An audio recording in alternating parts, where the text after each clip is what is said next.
change yourself, change yourself, change yourself, change yourself. How many times have you heard this? Probably in every self-help book out there. But let me tell you something. You don't need to change yourself.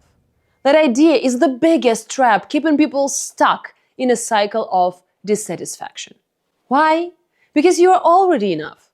True transformation doesn't begin when you try to fix yourself, but when you start accepting yourself. Hi, I'm Lana Bugela. I'm the creator of Method of 3 Eyes, an expert in working with the subconscious mind. I help people heal their trauma, discover their strength, and live authentically. My mission is to guide you into becoming the version of yourself that dreams, takes action, and embraces who you are without apology. If you're ready to dive deeper into understanding yourself and creating a life that truly fulfills you, you are in the right place. In today's video, we're going to talk about why the idea of changing yourself can be harmful and how true transformation really happens. I'll also share a personal story from my own life to help you understand how self-acceptance can change everything. And at the end, I'll give you a practical tool you can use today to start transforming your life in a real way. Here's how the idea of change yourself works. You feel like something is wrong with you. You're not happy with how you look, what you've achieved, or how you feel. And you think, if I become better, then people will love me, accept me, and I'll finally be happy. But the truth is, it's an endless chase. This is the trap. It creates a constant feeling of not being enough. Why? Because every time you achieve a goal, the inner dissatisfaction remains. You move to the next goal and the next, but the emptiness stays. Society, social media, even some self-help advice reinforce this illusion. But it leads to perfectionism, emotional exhaustion, and burnout. Let me share a personal example. For a long time, I lived in this endless race for approval. It started in childhood. I thought that if I achieved more, I'd get the love and support I craved. My parents worked so hard, they were not present in my life. So at school, it was grades. In college, it was competitions. Later, I thought that if I became successful in business, I could prove my worth. But even as I reached new heights, I always felt that some sense of not enough inside. Everything changed when I realized it's not about changing myself. It's about accepting myself. I learned to look at my so-called flaws not as problems, but as unique parts of who I am. And that gave me the strength to move forward with joy, not out of a sense of obligation. And I want to add here something. You know, there is that movement of like showing who you truly are. Okay, I don't shave my armpits, I will show it. Okay, I don't care what people say about my body, so I will just continue eating unhealthy and not working out and like so on and so forth. And I will show that off. I call that an opposite side of trauma. I call it even, like floor. So, for example, you are at one level of consciousness. Then trauma happens, traumatic event.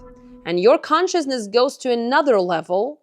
And on that level, there are like different directions. For example, like you see a corridor, you can go there and you can go there.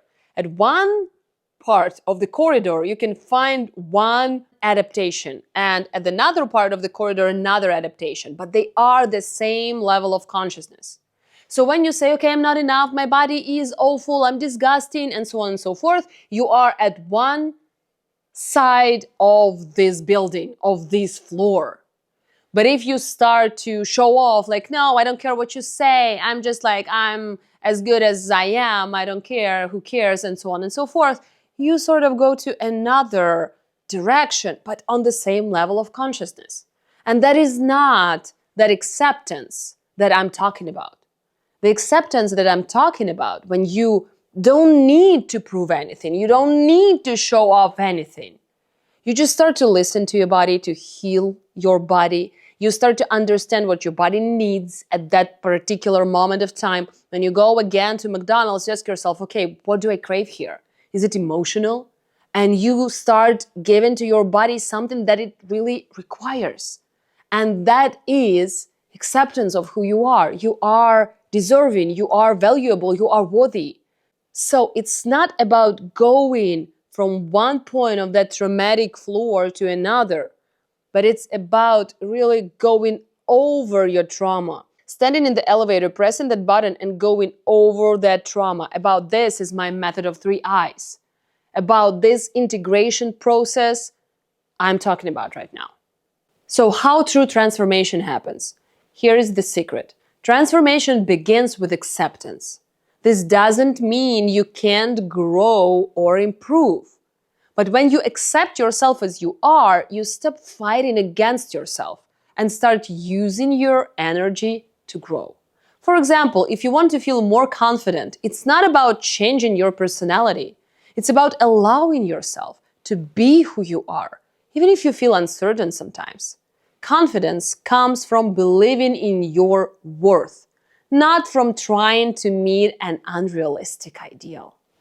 So I want to give you a practical tool. Here is an exercise to help you start the process of self-acceptance. Take a piece of paper. Write down 3 traits or qualities you truly dislike about yourself. Be honest. Next, to each one, write how these traits might actually serve you. For example, I'm emotional. It helps me understand others more deeply. Think about how you can turn these qualities into strength. And here I want to go back to my previous example. So look, if you accept that you are emotional, it doesn't mean that when you are angry, you're screaming at people saying, "This is who I am, I'm emotional." It's about, okay, I'm emotional. So when I'm moody or stressed or whatever, I can just do some art. I can put that feeling into something, not onto someone, but I can draw, I can sing, I can play music, or whatever you desire. Or you can say, okay, I'm emotional. I understand people and their emotions in a very good way, so I can be in some helpful profession. Or you can say, okay, I can understand markets so good, so I can really be a good investor because I can really feel what is happening there.